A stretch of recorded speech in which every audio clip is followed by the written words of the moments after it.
noches y bienvenidos a Historias de Terror.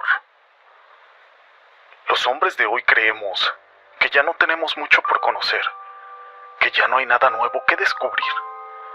Pero en este programa vamos a conocer historias, experiencias, situaciones que ocurren del más allá y de lo sobrenatural.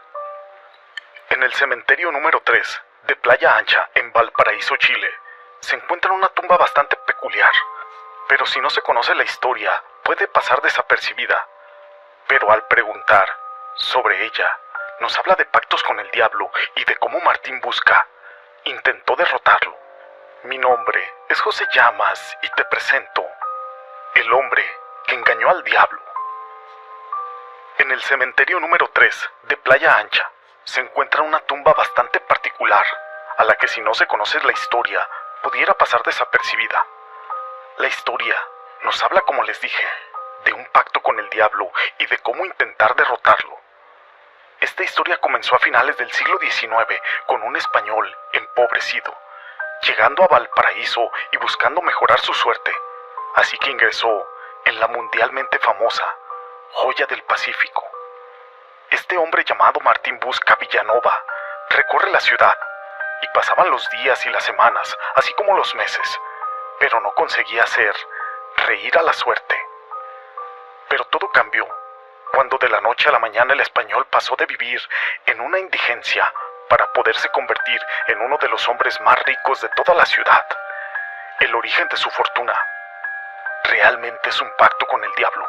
Este acuerdo al que había llegado después de haberlo invocado mediante algunos rituales que se han perdido hasta la fecha era bastante simple.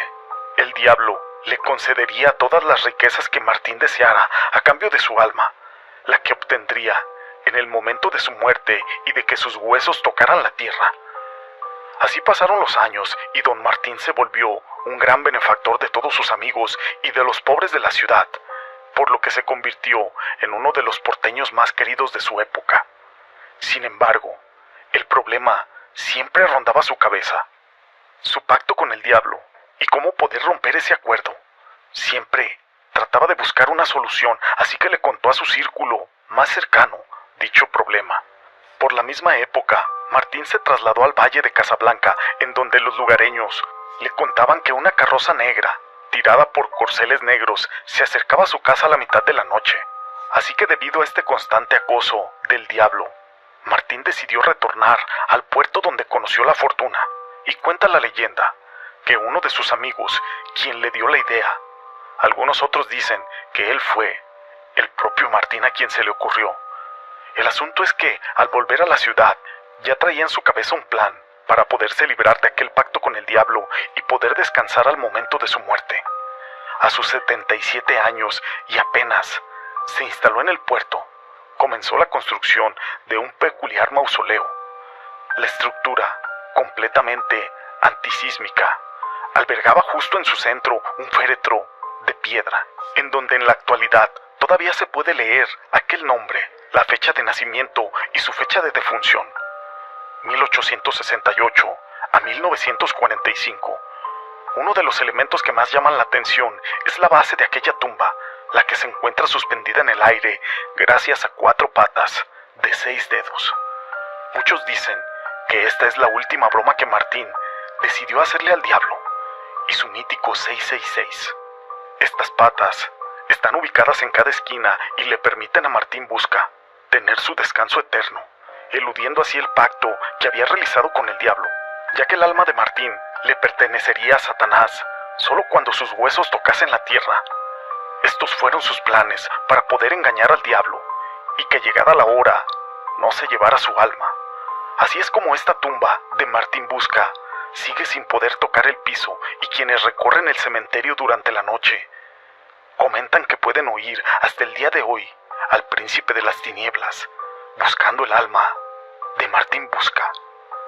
Esta historia la quise compartir con ustedes, pero el día de hoy tenemos una historia más.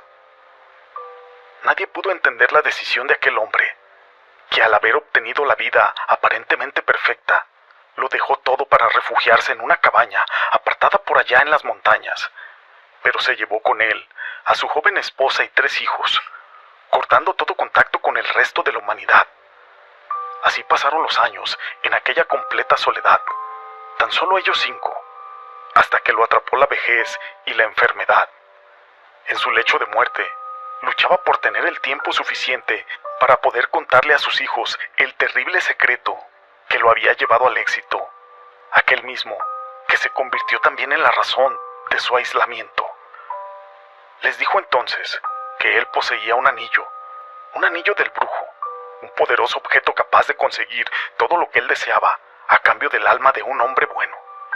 Les confesó cuánta gente había sacrificado para sus propios fines y para su propio beneficio, ya que ni siquiera los conocía. El propio anillo los buscaba, pero él estaba muy arrepentido de todo lo que había hecho. Por eso, permanecía lejos de todos. Así, ya no podía desear nada más que una simple existencia, y el resto de las personas estaban a salvo de él. No se deshizo de aquel anillo, pues no quería que alguien más lo pudiera tomar e hiciera sufrir algún incidente. Así que él mismo se había convertido en su guardián y esperaba que sus hijos siguieran su camino. Pero estos tenían otras cosas en mente. En cuanto supieron de dónde estaba, quisieron probar su eficacia y pelearon por él. Se hirieron hasta que uno solo quedó vivo y puso en su dedo aquel anillo. Pero en ese instante, un terrible ardor corrió por todo su cuerpo, quemándolo desde adentro. Enormes llamas salían por todo su cuerpo, por cada poro, provocando un terrible dolor, pero manteniendo la piel intacta. Se retorcía y chillaba ante la sensación de que algo estaba invadiendo su cuerpo. En unos instantes, también estaba muerto en el suelo. Aquel anillo no debía usarse, bastaba con dirigirse a él para pedir un deseo, y solo un alma buena se requería para hacerlo funcionar. Lo único que tenía que hacer ese brujo es que esa alma o esa persona que fuera buena se pusiera aquel anillo en su mano. Después de esto, esa persona iba a morir para poder cumplir el deseo. Y así lo hizo. Aquel brujo volvió a la vida por aquella retorcida alma, y lo hizo en el cuerpo de aquel ambicioso muchacho. Después de esto, decidió bajar de la montaña para poder conocer un nuevo mundo y esparcir de nuevo su reinado de terror. Estas historias las quise compartir con ustedes. Si les han gustado, déjame tu pulgar arriba. No olvides en dejar tus comentarios. Y gracias por ser parte de este canal.